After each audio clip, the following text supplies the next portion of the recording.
Hello everyone, PKB read 100 test series में आज हम करेंगे आंध्र प्रदेश टेट 2017 का सीडीपी लेवल 1 का पेपर। ये हमारा मॉक टेस्ट नंबर 11 है। बच्चों, ये पेपर काफी इंटरेस्टिंग लगा मुझे। इसमें काफी एप्लीकेशन बेस्ड क्वेश्चंस भी थे और काफी कंसेप्चुअल क्वेश्चंस भी थे। तो अगर आप ये पेपर करेंगे तो आपको एक बहुत अच्छी प्रैक्टिस हो जाएगी और आपको पता चलेगा कि आप कहाँ स्टैंड कर रहे हैं। आप अपने मार्क्स देखिए और टेलीग्राम ग्रुप में शेयर कीजिए। तो चलिए शुरू करते हैं। पहला question, self concept the stepping stone of social development, यानी अपने बारे में कॉन्सेप्ट बनाना, आत्म का कॉन्सेप्ट बनाना, जो कि एक सामाजिक डेवलपमेंट का शुरुआत है, उसका स्टेपिंग स्टोन है, पहली सीढ़ी है। वो कब शुरू होता है बच्चों? शुरू होता है अर्ली चाइल्डहुड में, यानी प्रारंभिक बाल्य अवस्था, जो कि 2 से 6 वर्ष की होती है। इसके अंदर क्या होता है बच्चों, अर्ली चाइल्डहुड में बच्चा जो है ना, अब वो 2 से 6 हुआ तो धीरे वो स्कूल जाने लग जाता है, यानी प्री प्राइमरी स्कूल में वो जाने लग जाता है, उसको टीचर से मिलने लग जाता है। और बच्चा जो है, अगर उस बच्चे को डांटा जाता है, डपटा जाता है, तो उसे समझ में आता है कि उसको हर्ट होता है, तो वो उसका सेल्फ का कॉन्सेप्ट, यानी कि आप 2 साल के बच्चे को डांटोगे तो उसे समझ में आ रहा है, तो सेल्फ की कॉन्सेप्ट की डेवलपमेंट स्टार्ट हो चुकी है। जो प्यूबसेंट है ना, वो तो प्यूबर्टी से रिलेटेड है, जिसके अंदर जो कि एडोलेसेंस की स्टार्टिंग में आती है, तरुण अवस्था वो होती है। लेट चाइल्डहुड 6 से 11, इसके अंदर तो फुली फ्लैश डेवलप जो होता है वो सेल्फ कॉन्सेप्ट हो जाता है, फुली फ्लैश्ड। अर्ली एडोलेसेंस यानी कि प्रारंभिक किशोर अवस्था, वो बहुत ही इंपॉर्टेंट स्टेज है, मगर सेल्फ कॉन्सेप्ट की जो स्टार्टिंग होती है वो तो अर्ली चाइल्डहुड में ही हो जाती है, इसलिए इसका आंसर जो है वो 3 है। बच्चे वस्तु को पकड़ने के लिए पहले पूरे हाथ का उपयोग करते हैं, बाद में उंगलियों से वस्तु को पकड़ सकते हैं। इसमें छिपी हुई विकास का स्रोत, यानी बच्चा जो है पहले वो एक जनरल रिस्पॉन्स कर रहा है, यानी हाथ को हिलाना वो एक जनरल यानी कि एक साधारण है। फिर वो विशिष्ट यानी कि पकड़ना उंगलियों का, उस पे मोटर रिस्पॉन्स जो है वो बिल्कुल बारीकी से पकड़ना, वो जो है वो एक स्पेसिफिक रिस्पॉन्स है। सो पहले जो आई वो एक जनरल चीज आई और उसके बाद विशिष्ट आई। ऐसे ही पहले पूरा हाथ हिलाया, फिर उंगलियों से पकड़ा, तो ये जो है ये डेवलपमेंट जो कि विकास है वो साधारण अवस्था से विशिष्ट की ओर बढ़ रहा है। तो इसका आंसर 1 है। डेवलपमेंट एक यूनिफॉर्मिटी ऑफ पैटर्न फॉलो करता है, यानी विकास जो है एक दृढ़ नमूना का अनुसरण करता है। इसमें ये नहीं है, इसमें दृढ़ अनुसरण का एग्जाम्पल तो होगा बच्चों, जैसे लैंग्वेज डेवलपमेंट, भाषाई विकास। उसके अंदर सबसे पहले बच्चा क्राई करता है, फिर कूइंग करता है, फिर वो जो है वो बैबलिंग बा बा बा बा बा बा मा मा ऐसे करता है। फिर उसके बाद जो है वो करता है होलो फ्रेज, यानी कि सिंगल वर्ड्स को यूज करता है टेलीग्राफिक स्पीच की तरह।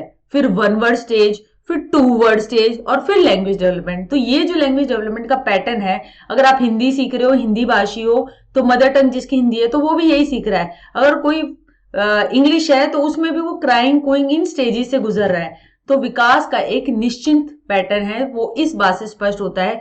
क्वेश्चन में इस चीज को नहीं पूछा गया, तो इसलिए इसका आंसर 2 नहीं है।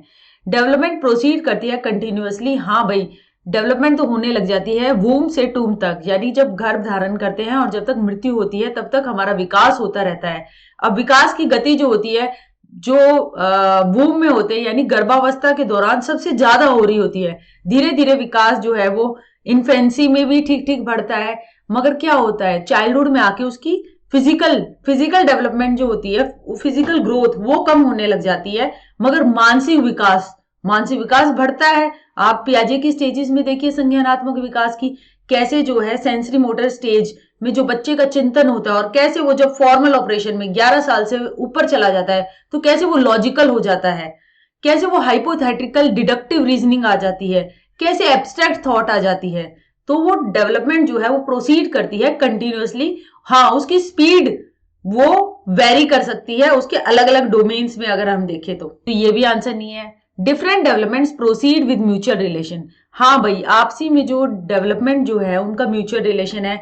फिजिकल डेवलपमेंट का जो है वो सोशल डेवलपमेंट से रिलेशन है, यानी कि फिजिकली जो है कोई इम्पेयर्ड है तो वो एक तरीके से अगर उसको सोशल रिलेशनशिप बनाने में दिक्कत होगी, वो बहुत सारी चीजों को एक्सेस नहीं कर पाएगा ना।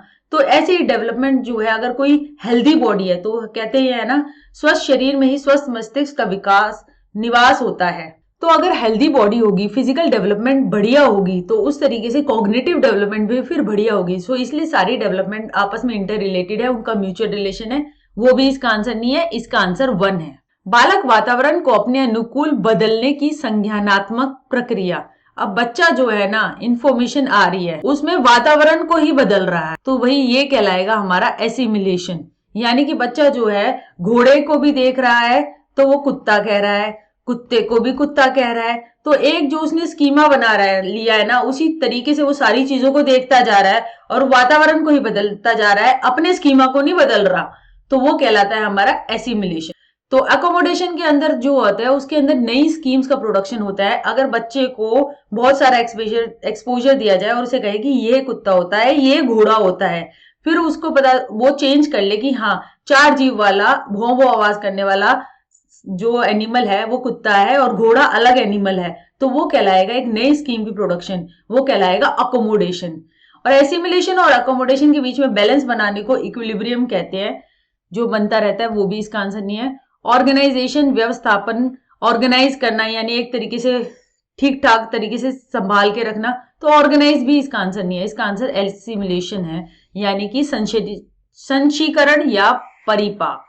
The following type of classification of intelligence test basing on time of answering, यानी कि उत्तर लिखने के समय पर आपने कितनी देर में उत्तर लिखा, आपने जल्दी से उत्तर लिखा या आपने देर से उत्तर लिखा, उस पे आधारित बुद्धि प्रशिक्षणों का वर्गीकरण है स्पीड एंड पावर टेस्ट। अब स्पीड से तो हमारा पता चल जाएगा कि आपने कितनी स्पीड से किया, आपने कितना मतलब टाइम में आपने कितने क्वेश्चन कर दिए, तो वो हो गई स्पीड। और पावर टेस्ट जो होते हैं ना, वो बताते हैं आपकी परफॉर्मेंस, यानी आपकी परफॉर्मेंस कैसी थी। पावर टेस्ट के अंदर डिफरेंट सब टेस्ट होते हैं जिनको कॉम्प्लेक्सिटी के आधार पर बनाया जाता है, यानी पहले आसान वाला, फिर उससे मुश्किल वाला, फिर सबसे मुश्किल वाला। तो पावर टेस्ट जो होता है वो आपकी परफॉर्मेंस बताते हैं, यानी आपको कितना आता है, और स्पीड टेस्ट बताते हैं टाइम के आधार पे आपने कितना कर दिया।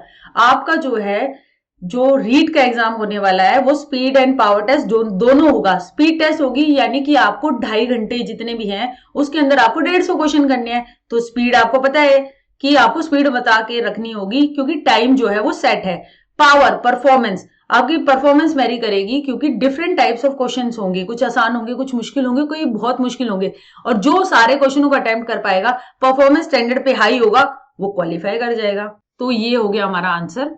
इंडिविजुअल टेस्ट तो एक बंदे को दिए जाते हैं और ग्रुप टेस्ट सबको सामूहिक रूप से दिए जाते हैं, वो नहीं है। वर्बल, यानी कि जो शाब्दिक, जिनमें शब्दों का प्रयोग किया जाता है, वो वर्बल टेस्ट होते हैं। नॉन वर्बल टेस्ट में पिक्चर्स का प्रयोग किया जाता है, वो नॉन वर्बल होते हैं। Paper pencil performance test, paper pencil performance test होते हैं जो कलम और कागज से रिलेटेड परफॉर्म करके दिखाने होते हैं, तो वो भी ये नहीं है। ये स्पीड और पावर टेस्ट है, टाइम ऑफ आंसरिंग पे जो आधारित है। एक बालक अपने झेपूपन, यानी कि हाईली शाइनेस है, यानी कि बहुत ही ज्यादा मतलब शर्मीला है, के कारण अपनी कक्षा के विद्यार्थियों से ठीक से नहीं मिल पा रहा है। इस बालक की समस्या क्या है?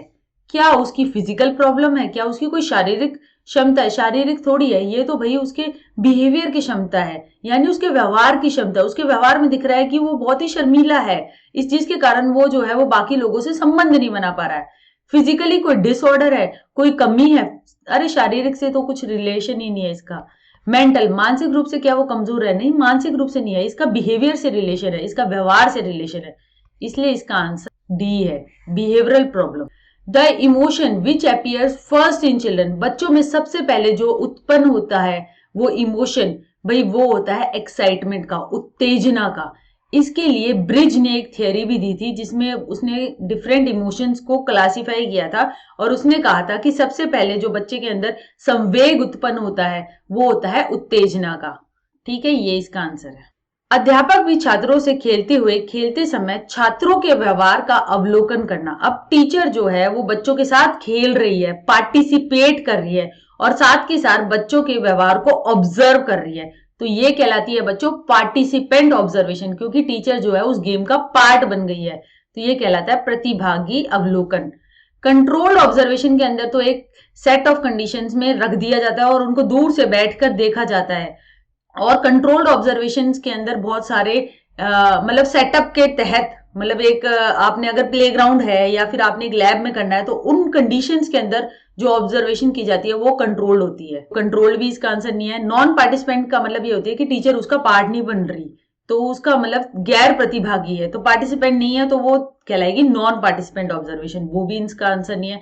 इंट्रोस्पेक्शन ये इंसान के खुद से रिलेटेड होती है, जो कि अपने अनकॉन्शियस में छिपी हुई सारी बातों को बोलना, अवचेतन मन में जो भाव वगैरह होते हैं उससे रिलेटेड इंट्रोस्पेक्शन है, फ्रॉइड से रिलेटेड, वो भी इसका आंसर नहीं है। इसका आंसर है ए, प्रतिभागी अवलोकन। दूसरों के साथ संबंध और किताबें, कहानियां, उपन्यास आदि पढ़ने के द्वारा बालकों में विकसित होने वाली आत्म भावना है।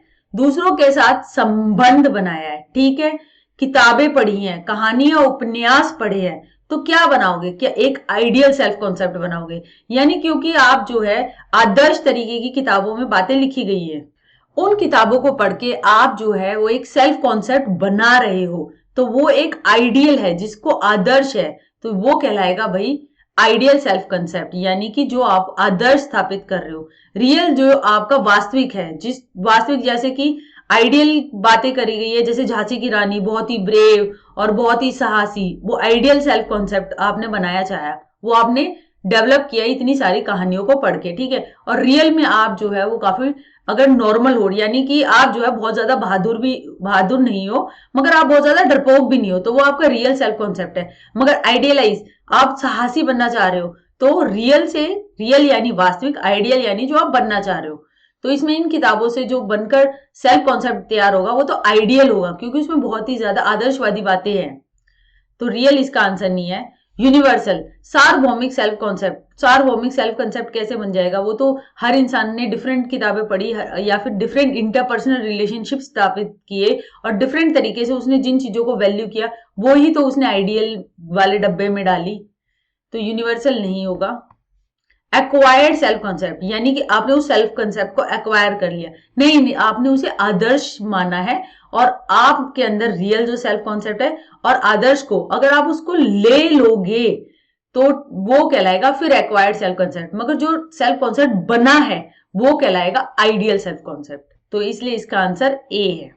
गणित और विज्ञान शास्त्र के प्रति एक ही प्रकार की रुचि रखने वाला बालक 10वीं कक्षा में उत्तीर्ण हुआ, यानी एक बालक है, ठीक है, और वो 10th में पास हुआ, उसको जो है मैथ्स भी पसंद है और उसको साइंस भी पसंद है, ठीक है। अब जो है वो चाहता है कि या तो वो मैथ्स फिजिक्स केमिस्ट्री ले ले या वो बायोलॉजी फिजिक्स केमिस्ट्री के ग्रुप में, उसको एक चीजें चयन करनी है।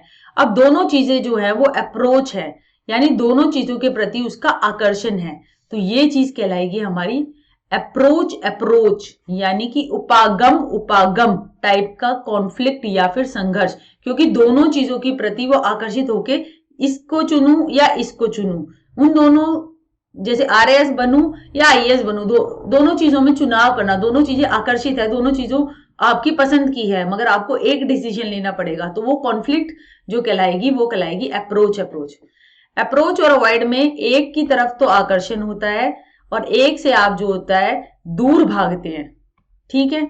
जैसे कि आप अगर खेल के मैदान में जाते हैं और आप नए कपड़े पहन के गए हैं, तो आपका खेलने का तो मन कर रहा है, तो वो आप एक गोल की तरफ तो आप आकर्षित हो रहे हो, मगर आप नए कपड़े पहन के गए हो तो आप जो है वो उन्हें खराब भी नहीं करना चाहते, तो वो चीज को आप अवॉइड करना चाहते हो, तो वो कहलाती है अप्रोच अवॉइडेंस, यानी कि दोनों चीजों को नकारना। जैसे कि आप जो है वो किसी की शादी में जाना है, तो आप उस शादी में जाना भी नहीं चाहते, आप उस शादी को अवॉइड कर रहे हो, ठीक है। और साथ ही साथ आप जो है घर पे भी नहीं रहना चाहते, क्योंकि आपको पता है कि आप घर पे रहोगे तो फिर अकेला आपको खाना वगैरह बनाना पड़ेगा, तो उन दोनों चीजों को आप अवॉइड करना चाहते हो कि खाना भी ना बनाऊं और शादी में भी ना जाऊं, दोनों ही चीजों को अवॉइड कर रहे हो, तो ये कहलाएगा अवॉइडेंस। डुअल अप्रोच अवॉइडेंस कुछ है नहीं है इसका एग्जाम्पल, तो इसलिए इसका आंसर 4 है, अप्रोच उपागम संघर्ष। नोम चॉम्स्की के अनुसार प्रत्येक व्यक्ति में स्थित क्षमता है। नोम चॉम्स्की जो थे उन्होंने कहा था कि हर इंसान के अंदर एक एलईडी होती है, लैंग्वेज एक्विजिशन डिवाइस होती है, और वो जो डिवाइस होती है वो इस तरीके से काम करती है कि आप जो सी भी भाषा सुनते हो उसमें एक यूनिवर्सल ग्रामर, एक यूनिवर्सल ग्रामर की उसने बात की कि वो फिट होती है, आप जो है सुनकर ही आप दूसरी जो भाषा सुन रहे हो उसके आप जो है सेंटेंस स्ट्रक्चर या फिर उसकी सारी बातों को आप ग्रहण कर लेते हो। तो ये उसने यूनिवर्सल लैंग्वेज फैकल्टी की बात की और उसने कहा कि डिफरेंट डिफरेंट लैंग्वेजेस जो होती है ना उसमें अलग अलग एलएडी, अगर हमें पता चल जाएगा ना तो हम जो यूनिवर्सल ग्रामर है उसके बारे में और भी बहुत कुछ जान पाएंगे। तो उसने यूनिवर्सल सार्वभौमिक भाषा की क्षमता की बात की थी। तो नोम चॉम्स्की जो थे, याद रखना, एक लिंग्विस्टिक है, तो लिंग्विस्टिक यानी भाषा से रिलेटेड इनका काम था। यूजी यूनिवर्सल ग्रामर की बात की थी। एलएडी लैंग्वेज एक्विजिशन डिवाइस की बात की थी, यानी कि जन्मजात इनेट एबिलिटी होती है, अगर इन्वायरमेंट मिलेगा फिर ठीक ठीक यानी उसे स्टिमुलेशन मिलेगा तो वो अपने आप बच्चा जो है वो भाषा को सीख लेगा, अपने आप बोलने लग जाएगा। यूनिवर्सल लर्निंग अधिगम की बात नहीं की थी, यूनिवर्सल साइंटिफिक फैकल्टी की भी कोई बात नहीं की थी, ना समाजवादी फैकल्टी की बात की थी, भाषाई फैकल्टी की बात की थी उन्होंने। पहली गेंद से आउट होने वाला सागर क्रोध में आकर अपने बल्ले को जोर से मैदान पिच पर दे मारा। इसमें रक्षात्मक प्रतिक्रिया क्या है? अपने से कमजोर व्यक्ति ऑब्जेक्ट के ऊपर अपना गुस्सा उतारना, ये कहलाता है डिस्प्लेसमेंट यानी विस्थापन। आप क्योंकि अब आउट हो गए, आप जाके बॉलर को थोड़ी पीट दोगे, सागर बॉलर को तो पीट नहीं सकता, तो उसने क्या किया, अपना गुस्सा जो है वो बैट से पिच पे निकाल दिया, तो उसने डिस्प्लेस कर दिया अपना गुस्सा, यानी कि जो चीज बोल नहीं सकती, अमूर्त है। या फिर कई बार जैसे फ्रस्ट्रेटेड कोई आता है अपने बॉस से फ्रस्ट्रेटेड और आके बीवी बच्चों को धमका देता है, तो वो भी एक डिस्प्लेसमेंट का यानी विस्थापन का एक डिफेंस मैकेनिज्म है। प्रोजेक्शन का यह है कि अपनी कमियों का भांडा किसी और पर फोड़ देना। अगर आप पेपर पास नहीं कर रहे हो तो कह दिया पेपर तो मुश्किल, आपने पेपर पास नहीं कर रहे हो तो आपने कह दिया कि जो पेपर सेट करने वाला है उसने ये ऐसा पेपर बनाया, यानी कि दूसरों में कमी निकालना, नाच ना जाने आंगन टेढ़ा, उस टाइप की बात है प्रोजेक्शन। विड्रॉल यानी कि आप जो है वो पेपर ही देने नहीं गए, जैसे तैयारी नहीं हुई तो जी पेपर ही देने नहीं जाऊंगा क्योंकि आपको ऐसा लग रहा है कि पेपर क्वालिफाई तो होना ही नहीं है, तो इससे अच्छा कि जाऊं ही ना। तो आप अपनी ईगो को ऐसे मेंटेन करके रखोगे, अरे मैं चला जाता तो क्या पता हो जाता, मगर आपने विड्रॉ कर दिया ना, आप गए तो नहीं ना। रिग्रेशन, रिग्रेशन यानी कि पीछे की ओर जाना, एक स्टेज बैकवर्ड जाना, यानी एक बड़ा अगर बच्चों की तरह रोने लगे किसी सिचुएशन में आगे, तो वो जो है वो रिग्रेस कर रहा है, पीछे की स्टेज पे जा रहा है। जैसे कि एक बेटी जो है अपने मायके आके अपनी माँ की गोद में सर रखकर लेट जाए, तो वो एक छोटे बच्चे की तरह बिहेव कर रही है, यानी वो रिग्रेस यानी पीछे की स्टेप पे जो छोटा बच्चा डिफेंस मैकेनिज्म यूज करता, छोटा बच्चा जैसे बिहेव करता था उस चीज को एक डिफेंस मैकेनिज्म के तौर पे यूज कर रही है, तो वो कहलाता है रिग्रेशन, प्रत्यावर्तन। मगर इसमें इसका आंसर जो क्वेश्चन का है वो है विस्थापन। व्यक्ति विश्वसनीयता नामक सद्गुण को जीतने की मानसिक सामाजिक क्लिष्ट परिस्थिति। भाई ये क्वेश्चन मुझे काफी इंपॉर्टेंट लगा क्योंकि जो वर्च्यूज की बात की ना, ये काफी एक डिटेल्ड और मतलब हर कोई जो है वो साइको सोशल डेवलपमेंट जो कि एरिक्सन ने दी उसकी स्टेजेस याद कर लेता है और वो कब कब होती है तो वो याद कर लेता है, मगर हर स्टेज से जुड़े हुए एक वर्च्यूज, कुछ वर्च्यूज हैं जिसकी बात जो है एरिक्सन ने की थी और वो ज्यादातर किताबों में नहीं मिलती, तो इन चीजों को देखो, ध्यान से देखना। सबसे पहली स्टेज जो है वो है ट्रस्ट वर्सेस मिसट्रस्ट, यानी जो इन्फेंट होता है, शैशव अवस्था में बच्चा होता है, वो बर्थ से लेकर 1.5 साल तक अगर वो विश्वास बनाकर रखता है अपने केयर टेकर में या फिर माँ बाप में, तो वो जो है वो एक सेंस ऑफ ट्रस्ट डेवलप कर लेता है। ठीक है, अगर माँ बाप जो है वो उनको बच्चे को लगता है कि मेरे रोने पे माँ बाप आएंगे ही नहीं, तो इस तरीके से वो एक रिलेशनशिप जो बिल्ड करता है वो एक अविश्वास की होती है। तो ये ट्रस्ट वर्सेस मिसट्रस्ट की जो स्टेज है ये ईगो पे आधारित है इसकी सारी बात। तो ये इसके अंदर जो वर्च्यू है यानी कि जो वर्च्यूज इनसे रिलेटेड है वो है होप यानी उम्मीद। बच्चे को उम्मीद है कि मैं रोऊंगा तो माँ बाप या कुछ आ जाएंगे, तो इस तरीके का जो वर्च्यू फर्स्ट स्टेज से रिलेटेड है वो है hope. Second stage autonomy versus shame और डाउट, स्वतंत्रता बनाम लज्जाशीलता तथा शक, इससे रिलेटेड जो है वर्च्यू वो है विल यानी करने की मर्जी। जैसे टॉडलर होता है जो यानी कि 1.5 से 3 साल का बच्चा जो होता है उसको स्वतंत्र काम करने का मन करता है, मगर ये है कि अगर वो स्वतंत्र काम नहीं कर पा रहा और उसको लज्जा किया जाता है, उसे डांटा जाता है, तो उसे शर्म या डाउट की तरह उसको, अगर वो बाथरूम उसने अगर अपनी पैंट गीली कर दी है तो उसको आप बार बार ऐसे लज्जित करेंगे, तो बच्चा जो होता है अपनी कैपेसिटी को मतलब अपने अंदर लज्जाशीलता का भाव बना लेता है, तो उससे जो है उसकी ईगो पे नेगेटिव इफेक्ट पड़ता है। तो ये विल इसके अंदर जो वर्च्यू है सेकंड स्टेज के अंदर वो है विल। हमें ये स्टार्टिंग वाली स्टेजेस बहुत ज्यादा ध्यान से देखने की जरूरत है, क्योंकि लेवल जो हमारे 1 हो या 2 हो, हमारे ज्यादातर क्वेश्चन जो आएंगे वो स्टेज 1 से लेके 5, इनके जो वर्च्यूज है ना उनको याद कर लीजिए। एक क्वेश्चन काफी इंपॉर्टेंट इन डिटेल आ सकता है। थर्ड स्टेज है इनिशिएटिव वर्सेस गिल्ट, पहल शक्ति अथवा बनाम दोष। अगर बच्चा जो है इनिशिएट लेता है, काम करता है चाइल्ड प्री स्कूल के अंदर, यानी अपने कामों को करने के लिए, वो खुद करने के लिए करता है, तो वो जो है वो पॉजिटिव तरीके से डेवलप होगा। और गिल्ट दोष, अगर बच्चे को डांटा जाए, डपटा जाए और बच्चे के अंदर काम ना करने दिया जाए तो उसके अंदर गिल्ट डेवलप हो जाएगा। इस स्टेज से रिलेटेड जो वर्च्यू है वो है पर्पस का, औचित्य का।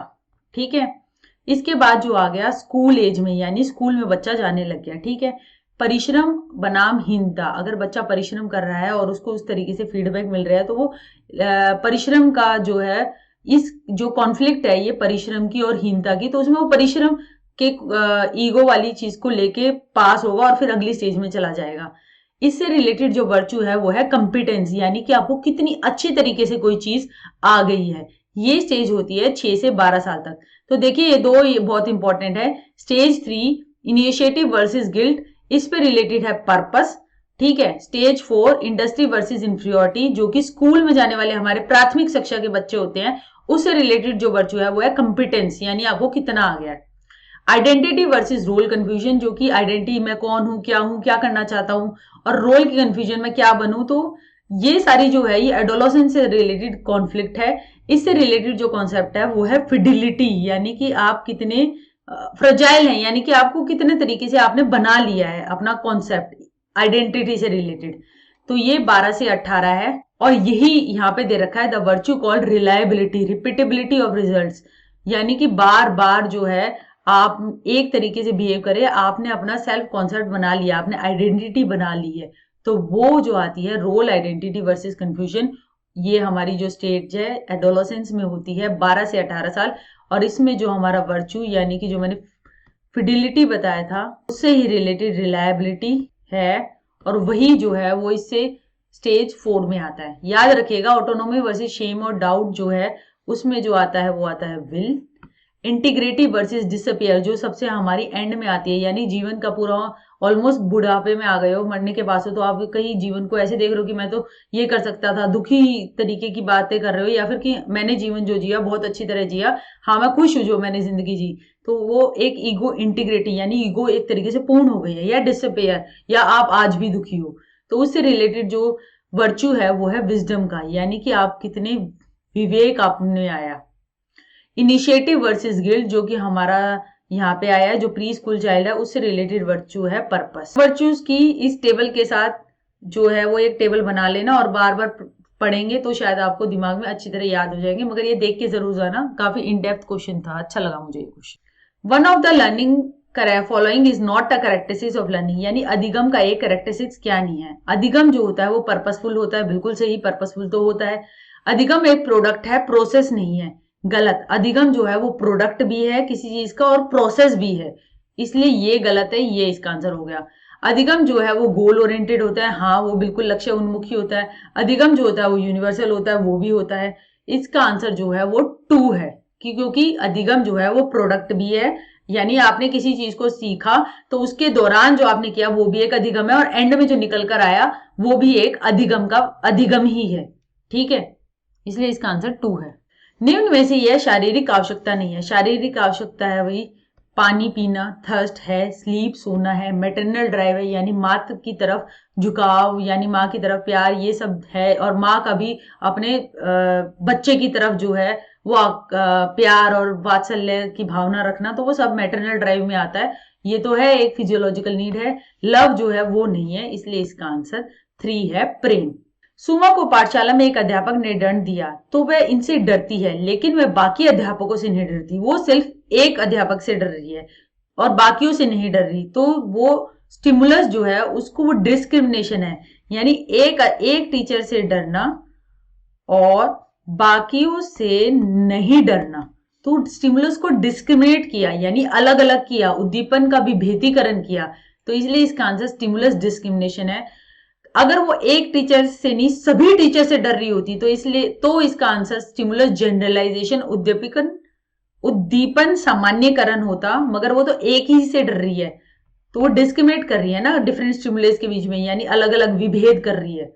स्पॉन्टेनियस रिकवरी, यानी स्पॉन्टेनियस रिकवरी का होता है यानी आप एक चीज जो है लर्निंग ऐसा लगता है कि भूल चुके होते हो मगर एकदम से वो दोबारा रिकवर हो जाती है, तो वो स्पॉन्टेनियस रिकवरी होती है। एक्सटेंशन होता है पूर्ण तरीके से एक अधिगम का खत्म हो जाना, वो विलुप्त हो गया है। ठीक है, निम्न में से वाइगोत्स्की के अनुसार कम मानसिक प्रक्रिया है। वाइगोत्स्की के अनुसार कम मानसिक प्रक्रिया, भाई क्वेश्चन करना है। सिंथेसाइज करना यानी कि चीजों का संश्लेषण करना, छोटी छोटी चीजों को मिला के एक पूर्ण रूप से एक एकीकृत थ्योरी बना देना, वो सिंथेसिस कहलाता है। क्रिएटिव थिंकिंग यानी कि सृजनात्मकता विचार, इसके अंदर तो काफी चिंतन होता है, यानी कि आप तरीके से सृजन कर रहे हो, आप नई नई चीजों को ला रहे हो, फ्लुएंट हो, आप फ्लेक्सिबल हो, तो वो सब क्रिएटिव थिंकर है। एनालिसिस का मतलब है चीजों को तोड़ कर देखना, और क्वेश्चन से रिलेटेड है सिर्फ सवाल करना, वो एक लोअर मेंटल फंक्शन है। ये सब हायर मेंटल फंक्शन है, ये हायर है, हमें लोअर बताना है, इसलिए इसका आंसर है प्रश्न करना। बेंडूरा ने रीइंफोर्समेंट को 3 टाइप्स में क्लासिफाई किया, उसमें से कौन सी नहीं है? भाई वो है कंटिन्यूअस रीइंफोर्समेंट, यानी लगातार निरंतर प्रबलन देता रहना, यानी कि बार बार लगातार देते रहना, वो कहलाते हैं कंटिन्यूअस। डायरेक्ट है यानी सीधी तौर से देना, जैसे किसी ने कोई बहुत अच्छा काम किया तो आप सीधी तौर से उसे आपने तारीफ कर दी, वो तो है। इनडायरेक्ट ऑल्टरनेटिव रीइंफोर्समेंट देना, यानी परोक्ष विकल्प प्रबलन देना, यानी आपने डायरेक्ट ना देकर किसी और ऑल्टरनेटिव में आपने पुनर्बलन दे दिया। सेल्फ रीइंफोर्समेंट, कोई काम करके, जैसे आज मैंने वीडियो बनाई और मुझे काफी संतुष्टि हुई तो मैं खुद तरीके से सेल्फ रीइंफोर्समेंट हुई, यानी मुझे आत्मसंतुष्टि हुई है, स्वयं प्रबलन हुआ। और तो ये तीनों जो हैं वो तो है। और कंटिन्यूअस रीइंफोर्समेंट यानी लगातार प्रबलन देना, निरंतर देना, वो नहीं है, तो इसलिए इसका आंसर 4 है।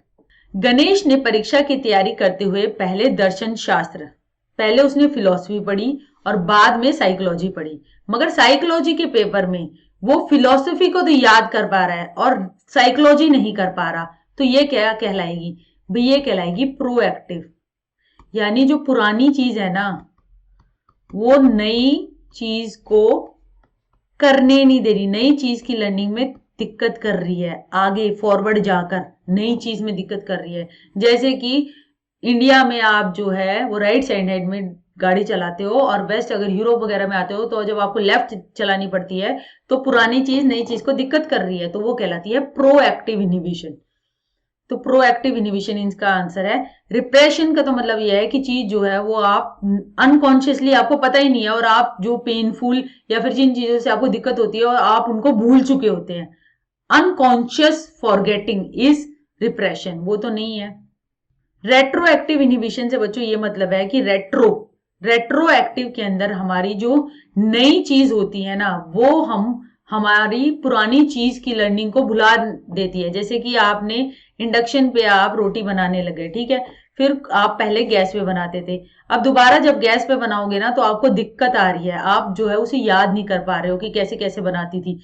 तो नई लर्निंग जो है वो पुरानी लर्निंग के रिटेंशन पे, उसको रिकॉल करने में दिक्कत कर रही है, तो बैकवर्ड जा रही है ना।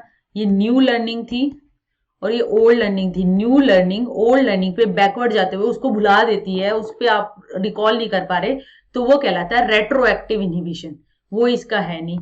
ठीक है, इस क्वेश्चन में तो पुरानी चीज नई चीज पर असर डाल रही है, तो इसलिए प्रोएक्टिव है। साइकोलॉजिकल ट्रोमा, ट्रोमा तो ये है कि मानसिक आघात पहुंच गया आपको, जो ऐसी कोई चीज हुई जिससे आपको बहुत ज्यादा कष्ट पहुंचा और आपको जो है वो सदमा सा लगा, वो कहलाता है साइकोलॉजिकल ट्रोमा। वो थोड़ी है, इसको तो पेपर में दिक्कत आ रही है कि वो उस चीज को याद नहीं कर पा रहा नए वाली को पुरानी के कारण, तो वो प्रोएक्टिव इनहिबिशन है।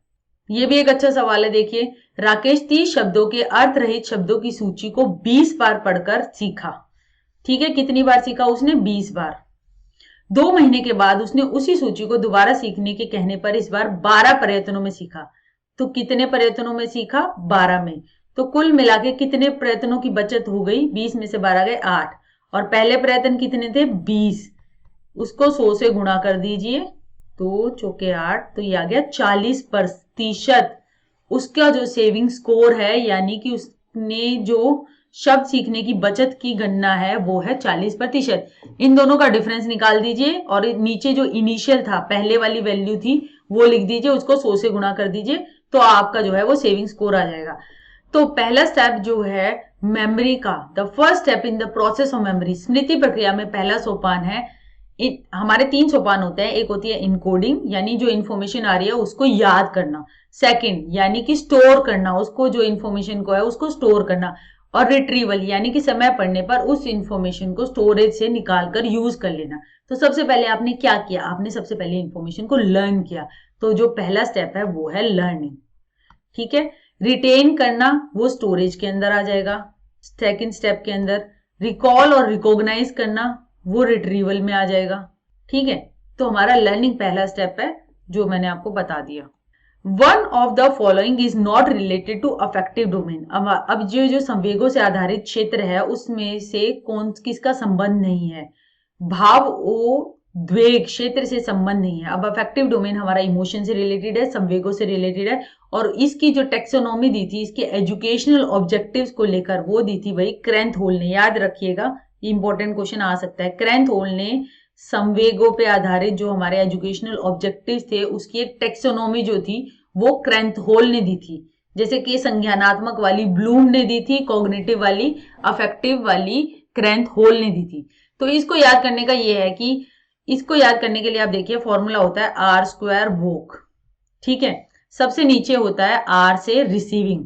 रिसीव का मतलब होता है कि आप लिसन करते हैं या फिर सुनते हैं, तो ये एक तरीके का पैसिव मोड है, यानी कि आप जो है वो डायरेक्ट भाग नहीं ले रहे, आप सिर्फ निष्क्रिय होकर उसे सुन रहे हैं, ठीक है। फिर आप जो है वो रिस्पॉन्ड करते हैं, यानी कि आप कुछ एक्ट करते हैं, आप कुछ रिस्पॉन्ड कर रहे हैं। तो इसमें आप इंक्वायरी कर रहे हो, आप रिस्पॉन्ड कर रहे हो, तो आप एक्टिव हो गए। इसके बाद आ गया वैल्यू। आप अगर इंपॉर्टेंस वो आपके लिए अटैच करती है तो आप उसके बारे में इंफॉर्मेशन गेन करेंगे, यानी आप उसके बारे में इंफॉर्मेशन को एकत्रित करेंगे, ठीक है। इसके बाद आ गया चौथा, ऑर्गेनाइजिंग, यानी कि आप एक्सेप्ट करेंगे डिफरेंट व्यू पॉइंट्स को, अलग अलग उस चीज से रिलेटेड व्यू पॉइंट्स को कंपेयर करेंगे और रिलेट करेंगे किसी और वैल्यू के साथ, तो वो कहलाएगा ऑर्गेनाइजिंग। और चौथा के बाद आता है हमारा पांचवा, यानी characterising, R square woke, receiving, responding, valuing, organising, characterising. Internalise करेंगे and believes in the value, तो आप अपने अंदर उस वैल्यू को फिर अंतर्निहित कर लेंगे। तो पहले तो आपने सुना, ठीक है, फिर आपने अपने रिस्पॉन्ड किया उसके बारे में, अगर वो आपको वैल्यूएबल लगती है तो आप उसके बारे में जानकारी को इकट्ठा करेंगे, ऑर्गेनाइज करेंगे, आप कंपेयर करेंगे कि दूसरे इस चीज को कितना वैल्यू देते हैं, क्या ये सही है, डिफरेंट व्यू पॉइंट्स को सुनेंगे, और एंड में आप उसे करेक्टराइज कर लेंगे अगर आप उसके वैल्यू में बिलीफ रखते हैं, यानी कि आपको वो हेल्पफुल लगती है, यानी वो संवेग से आपके रिलेटेड है, ठीक है। तो रिसीविंग है, हमने देख लिया, सबसे नीचे है। रिस्पॉन्डिंग नंबर 2 पे है, वैल्यूइंग नंबर 3 पे है। मगर सिंथेसिस जो है वो हमारे संज्ञानात्मक जो टेक्सोनॉमी है, कॉग्निटिव टेक्सोनॉमी जो कि ब्लूम ने दी थी, उसमें आती है, इसमें नहीं आती, तो इसलिए इसका आंसर 4 हो गया। थोड़ा इसे देख कर जाएगा, आर स्क्वायर वॉक, और ये क्रेंथ होल ने दी है। एक परिस्थिति और प्रतिक्रिया के बीच परिवर्तनशील संयोजन बनने पर, बाकी के विषय समान होने पर वह संयोजन मजबूत होता है। एक चीज को बार बार करने पर, तो वो जो है आपको इतने सारे आप क्वेश्चन करेंगे साइकोलॉजी के, सीडीपी से रिलेटेड, आपका जो फिर कनेक्शन होगा क्वेश्चनों का और उनसे रिलेटेड आंसर का, तो वो जो रिस्पॉन्स होगा, वो बॉन्ड होगा, वो स्ट्रांग हो जाएगा, ठीक है। तो ये क्यों होगा, क्योंकि आपने उसे यूज किया, आपने बहुत सारे पेपर करे, तो इसलिए इसका आंसर है उपयोगिता का नियम। लॉ ऑफ एक्सरसाइज जो है ना, अधिगम का नियम, इसमें दोनों नियम आते हैं, उपयोगिता का नियम भी और निरुपयोगी नियम भी। मगर यहाँ पे स्पेसिफिकली जब हमारा आंसर दे रखा है लॉ ऑफ यूज, तो हम इसका आंसर लॉ ऑफ यूज यानी उपयोगिता नियम लगा देंगे। रेडीनेस तो तत्परता है, यानी कि प्यासा होगा तभी पानी पिएगा, अगर आप तैयार होगे तभी आप पढ़ाई करोगे, तो वो इसका आंसर नहीं है। 3 जो है, अगर ये दिया होता और पहले वाला ना दिया होता तो ये जनरल आंसर आप लगा सकते थे। 4 इसका आंसर नहीं है। डिसलेक्सिया, पठन वैफल्य, एक लर्निंग डिसेबिलिटी है, ये बार बार ये क्वेश्चन आता है। तो देखिए ये जो है ये हमारा रीडिंग से रिलेटेड है। बच्चों को अक्षर नाचते हुए लगते हैं, प का ब लगता है, जो साउंड और जो लिखा हुआ है उसके बीच में वो कोरिलेशन नहीं बना पाता, एक और वो जो है वो उसको पढ़ नहीं पाता, तो इसलिए वो जो उसको पढ़ने में दिक्कत आती है, पढ़ने में दिक्कत आती है तो अधिगम में दिक्कत आती है। तो ये जो है एक रीडिंग डिसेबिलिटी है, सीधा साधा क्वेश्चन है। एडीएचडी जो है वो एकाग्रता की कमी है, वो ये नहीं है। अर्थमेटिक की डिसेबिलिटी जो होती है गणना वाली, वो डिसकैलकुलिया होती है। राइटिंग वाली जो होती है लिखने से संबंधित, वो डिस्ग्राफिया होती है। ठीक है, डिसलेक्सिया पे काफी सवाल आते हैं, इंपॉर्टेंट क्वेश्चन है। एकीकृत परियोजना में इस विषय की जानकारी है एक विषय में ही सीमित होती है, यानी कि आप एक इंटीग्रेटेड प्रोजेक्ट कर रहे हैं। ठीक है, इंटीग्रेटेड प्रोजेक्ट है, मान लीजिए कि एक प्रोजेक्ट है 5वीं क्लास के बच्चों के ऊपर, उनका मैथ्स में कितनी अंडरस्टैंडिंग है, तो उसमें जो है आप एक ही बच्चे की जानकारी लेंगे नहीं, रिलेटेड टू मैनी सब्जेक्ट्स, हाँ डिफरेंट सब्जेक्ट से रिलेटेड आप जानकारी लेंगे। सब्जेक्ट यहाँ तो भाई सब्जेक्ट यानी कि जो भाग लेने वाले प्रतिभागी से है। ठीक है, अनेक विषयों से संबंधित होती है। ठीक है, no relation with subject and information, विषय और ज्ञान के बीच कोई संबंध नहीं होता।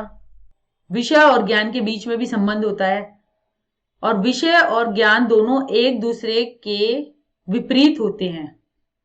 इनके बीच में तो विषय सब्जेक्ट और इंफॉर्मेशन के बीच में तो संबंध होता है, और वो एक दूसरे के कॉन्ट्रेरी नहीं होते, वो एक दूसरे के कॉम्प्लीमेंट्री होते हैं, और ये रिलेटेड होती है मैनी सब्जेक्ट से रिलेटेड। ठीक है, इंटीग्रेशन, इंटीग्रेशन प्रोजेक्ट जो है वो सब्जेक्ट यहाँ पे डिफरेंट लोगों को भी तरीके से देखा जा सकता है, जैसे मैंने सोचा, और इस क्वेश्चन में जो है वो उन्होंने सब्जेक्ट जो है वो डिफरेंट विषयों यानी कि हिंदी इंग्लिश मैथ्स उस तरीके से उन्होंने सोचा है, और उसका कोई इंटीग्रेटेड प्रोजेक्ट चला रहे हो तो सिर्फ वो एक सब्जेक्ट पे तो नहीं चलेगा, वो मैनी सब्जेक्ट से रिलेटेड तो होगा ही होगा। और कोई सब्जेक्ट का और जो इंफॉर्मेशन का है उनके बीच में तो हमेशा रिलेशन होता ही है किसी भी सब्जेक्ट में।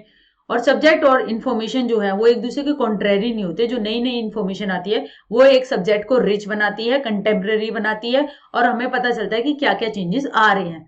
तो इसलिए इसका आंसर जो है वो सेकंड है। शिशु केंद्रित शिक्षण विधि इस कथन के विरुद्ध है। ये एक स्टेटमेंट दे रखी है जो कि अगेंस्ट है चाइल्ड सेंटर्ड टीचिंग मेथड के। पहला, children are limited to answer the questions of the teachers, बच्चों को सिर्फ इतनी ही छूट है कि वो टीचर के क्वेश्चनों के आंसर दे सके। तो ये तो वैसे बात सही नहीं है, ये तो अगेंस्ट ही है, तो यही लग रहा है। Students learn through construction of knowledge, यानी बच्चे जो है वो अपने आप ज्ञान की संरचना करते हैं, ये बात तो चाइल्ड सेंटर्ड है, और हमें बताना है जो नहीं है। तो नहीं तो यही वाली लग रही है पहली, कि सिर्फ क्वेश्चन पूछना। चिल्ड्रन जो है वो शेयर करते हैं अपनी थॉट्स को, विचारों को टीचर्स के साथ और पीयर ग्रुप्स के साथ। हाँ, एक चाइल्ड सेंटर्ड एजुकेशन में यही तो होता है कि अपने विचारों का आदान प्रदान, एक दूसरे से सीखना, मिलकर सीखना। सेल्फ लर्निंग टेक्स प्लेस, हाँ भाई सेल्फ लर्निंग भी होती है, बच्चे अपनी पेस पे अपने डिफरेंसेस को देखते हुए अपनी ज्ञान की खुद संरचना करता है। एनसीएफ 2005 भी इसकी बात करता है। तो चाइल्ड सेंटर्ड टीचिंग मेथड ये से रिलेटेड जिसके अगेंस्ट है वो ये है कि चिल्ड्रन जो है सिर्फ आंसर करे टीचर के क्वेश्चंस को, तो ये इसका आंसर है। The main aspect in the teaching process, पियाजे और ब्रूनर शिक्षण विधि में इस अंश से सहमत नहीं है, वो अंश ये है। इस टेबल को देखो, थोड़ा ध्यान से देखिएगा। ब्रूनर और पियाजे के सिद्धांत की समानता और असमानता, ये एक टेबल है। ठीक है, इस टेबल में हम देखें कि ब्रूनर का मानना है कि संज्ञानात्मक विकास की गति को बढ़ाया जा सकता है। ठीक है, बच्चों के लिए तैयार होने का इंतजार करने की आवश्यकता नहीं है, क्योंकि उसने मोर नॉलेजेबल अडल्ट्स की भी बात की थी, कल्चर की भी बात की थी, जो कि बच्चे की लर्निंग को एक्सिलरेट कर सकते हैं। जबकि पियाजे का मानना है कि बच्चों में संज्ञानात्मक विकास स्तर और परिपक्वता के अनुसार स्वगति से होता है, क्योंकि उसने कहा था कि अगर प्री ऑपरेशनल चाइल्ड है तो वो इस तरीके का सोचेगा, कॉन्क्रीट वाला जो है वो कॉन्क्रीट थॉट होगी उसकी, और जो लास्ट स्टेज में होगा तो एब्स्ट्रैक्ट थॉट होगी। तो वो एक उसने कहा कि जो विकास के स्तर है वो आयु से रिलेटेड है, परिपक्वता से रिलेटेड है। मगर जो ब्रूनर थे उनका ये था कि बच्चे को जो है हमें वेट नहीं करना चाहिए कि कब वो तैयार हो, उसकी गति को, संज्ञानात्मक विकास की गति को बढ़ाया जा सकता है। तो यही हमारा उस पे जो वो है वो डिफर करते थे, ये रहा था relation between teaching and maturation. बाकी आप इस टेबल को देख सकते हैं, मैं थोड़ी बहुत आपको बता देती हूँ जिस पे उनकी वो बातें अलग हैं। ब्रूनर और पियाजे के सिद्धांत की समानता ये है कि बच्चे जो है वो पूर्ववत अनुकरण के आधार पर अधिगम करते हैं, दोनों ही ये बातें मानते हैं। और ब्रूनर जो है वो एक विकास को एक सतत प्रक्रिया मानते हैं, जबकि पियाजे जो है वो उसे चरण वाइज मानते हैं, श्रृंखला में मानते हैं, जैसे मैंने आपको बताया स्टेजेस की बात की। ब्रूनर जो है वो भाषा विकास को संज्ञानात्मक विकास का एक महत्वपूर्ण कारक मानते हैं कि लैंग्वेज जो होगी, लैंग्वेज बच्चा जो है बड़े जो होंगे वो लैंग्वेज के द्वारा बच्चे को बहुत सारी चीजें सिखा सकते हैं, जबकि पियाजे जो है वो संज्ञानात्मक विकास का एक परिणाम के रूप में स्वीकार करते हैं। वो कहते हैं कि लैंग्वेज जो है वो रिजल्ट है थॉट का, पियाजे ऐसी बात करते हैं, जबकि ब्रूनर जो है वो लैंग्वेज को काफी इंपॉर्टेंट रोल मानते हैं जिसे अडल्ट यूज कर सकते हैं बच्चे की लर्निंग को एक्सिलरेट करने के लिए। ब्रूनर वयस्कों एवं अधिक ज्ञानी या जानकार साथियों की अधिगम प्रक्रिया में प्रतिभागिता को महत्व देता है, जैसे कि वाइगोत्स्की देता है, जबकि पियाजे ऐसा नहीं कहते हैं। वो बच्चे कहते हैं कि बच्चा जो है वो अपनी नॉलेज खुद कंस्ट्रक्ट करता है।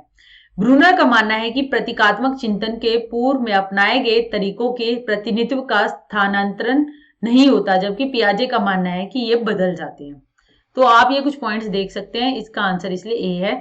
टीचिंग और मोटिवेशन, टीचिंग और कंटेंट और टीचिंग और इवेल्युएशन नहीं, टीचिंग और मैच्योरेशन के बीच में उनका जो रिलेशन था उस पे वो वेरी करते थे, तो इसलिए इसका आंसर 1 है। लास्ट स्टेप क्या है हर्बेटेरियन स्टेप्स में? हर्बेटेरियन स्टेप से काफी लेसन प्लानिंग जो की जाती है वो उसके स्टेप्स में की जाती है। सबसे पहले जो है प्रेजेंटेशन, प्रिपरेशन की जाती है, तैयार किया जाता है कि हमें क्या पढ़ाना है, कैसे पढ़ाना है। फिर आप जो है वो प्रेजेंट करते हो, यानी कि आप पेश करते हो, एसोसिएट और कंपेयर करवाते हो, जनरलाइजेशन यानी सामान्यकरण की बातें करवाते हो। उसके बाद एप्लीकेशन, जो आपने कॉन्सेप्ट बनाया उसकी कहाँ का एप्लीकेशन हो रही है वो करते हो। और एंड में जो है आपने जो कुछ भी कराया, आप लेसन प्लान में हमारा लास्ट स्टेप भी आपने देखा होगा वो रिकैपिचुलेशन, यानी इस चैप्टर को पढ़ के आपको ये आया, तो लास्ट स्टेप जो है वो रिकैपिचुलेशन का है, तो इसलिए इसका आंसर 4 है। एजरडेल के अनुभवों की शंकु के अनुसार अधिक मूर्त अनुभव क्या है? एजरडेल ने कोन ऑफ एक्सपीरियंस दिया था। उसने कहा था कि जो हमारे डायरेक्ट कॉन्ट्राइव्ड एक्सपीरियंस होते हैं, यानी कि जो हम बिल्कुल अपने प्रत्यक्ष से आंखों से देखकर छूकर इन सबसे करते हैं, वो सबसे नीचे होते हैं। फिर चित्र वाले आते हैं और फिर फिल्म वाले आते हैं। तो इस तरीके से जो और सबसे ऊपर जो होते हैं वो लैंग्वेज, सिर्फ भाषा के आधार पर ही देखना, तो वो सब आ जाते हैं। तो ये थे उसने। अब ये एक एप्लीकेशन बेस्ड क्वेश्चन है, इसे ध्यान से देखना। ऑब्जर्व करना हिपोपोटामस को एक म्यूजियम के अंदर, ठीक है। ऑब्जर्व करना एक हिपोपोटामस को जू में डायरेक्ट देखना, उसकी जगह पर देखना, तो ये तो बिल्कुल सही है। ड्रामेटाइज करना हिपोपोटामस को, ये तो ऊपर आता है, ये ज्यादा कॉन्क्रीट एक्सपीरियंस नहीं है, ये तो एब्स्ट्रैक्ट है, यानी हिपोपोटामस कैसे चलता है उस तरह के बारे में अमूर्त चिंतन करोगे तभी तो उस तरीके की एक्टिंग करोगे। तो ड्रामेटाइज करना तो नहीं आना। पिक्चर देखना, पिक्चर से आपको डायरेक्ट एक्सपीरियंस थोड़ी मिल रहा है। डायरेक्ट एक्सपीरियंस जो बेटा मिल रहा है वो आपको जू में जाकर मिल रहा है। म्यूजियम में जो है वो आपको जो मिलेगा वो उसके चित्र वगैरह ये सब मिलेंगे। असली जो उसका पर्यावरण है, वैसे तो सबसे असली पर्यावरण तो उसका जंगल है, मगर जंगल में तो बच्चों को नहीं ले जाया जा सकता ना, तो इसलिए most reasonable answer, logical answer जो है वो इसका 2 है। परामर्श प्रक्रिया में पहली चर्या क्या होती है? आपने काउंसलिंग शुरू करनी है, तो काउंसलिंग शुरू करने के लिए सबसे पहले आपको रेपो बनानी पड़ेगी, यानी कि आपको जो है परस्पर संबंध बनाना पड़ेगा काउंसलिंग के साथ। जब परस्पर संबंध बना पाओगे तभी जो है आप उससे इंफॉर्मेशन ले पाओगे, उसको कहाँ दिक्कत आ रही है, क्या दिक्कत आ रही है, उसके बारे में आप जान पाओगे। तो एक रिलेशनशिप बनाना, संबंध बनाना, वो हमारा फर्स्ट स्टेप है। तो इसका ये आंसर है 2। इंफॉर्मेशन आप बाद में ले पाओगे और उसके बाद जो है आप जो है सजेशन दे सकते हो काउंसलिंग को, यानी कि क्या क्या सजेशन, आप अपना परामर्श दे सकते हो। आप एक तरीके से उसको बता सकते हो कि क्या क्या दिक्कतें हैं, तो ये आप कर सकते हो। आप सजेस्ट कर सकते हो सॉल्यूशंस कि क्या क्या प्रॉब्लम है काउंसलिंग की, मगर अल्टीमेटली डिसीजन मेकर जो होता है वो काउंसलिंग खुद होता है, ठीक है, यानी कि जो काउंसलिंग लेने आया है, जिसको समस्या है। राष्ट्रीय शिक्षा प्रणाली कानून 2005 का प्रधान अंश क्या है? उसका प्रधान अंश है वही कंस्ट्रक्शन ऑफ नॉलेज, ज्ञान की निर्माण, और ज्ञान की निर्माण करता है बच्चा और वो करता है खुद। और ये सब कंस्ट्रक्टिविज्म, निर्माणवाद और इन सारी चीजों, पियाजे वगैरह वाली चीजों से रिलेटेड है। तो ये इसका प्राइम एस्पेक्ट है कि कंस्ट्रक्शन ऑफ नॉलेज जो है वो बच्चा है, टीचर नहीं है। टीचर जो है वो उसकी हेल्पर है, बच्चा अपने आप अपनी स्पीड से करता है। सो ज्ञान निर्माण इसका मेन कॉन्सेप्ट है। ये इस पेपर की आंसर की है, आप देख सकते हैं। So thank you very much. उम्मीद करती हूँ कि आपकी तैयारी बढ़िया चल रही होगी। तो आपको अगर कोई और प्रॉब्लम आती है इस टेस्ट से रिलेटेड या कोई भी टीचिंग एग्जाम के टैट पेपर से रिलेटेड, तो आप वो टेलीग्राम ग्रुप में शेयर कर सकते हैं। सो पढ़ते रहिए। जय हिंद।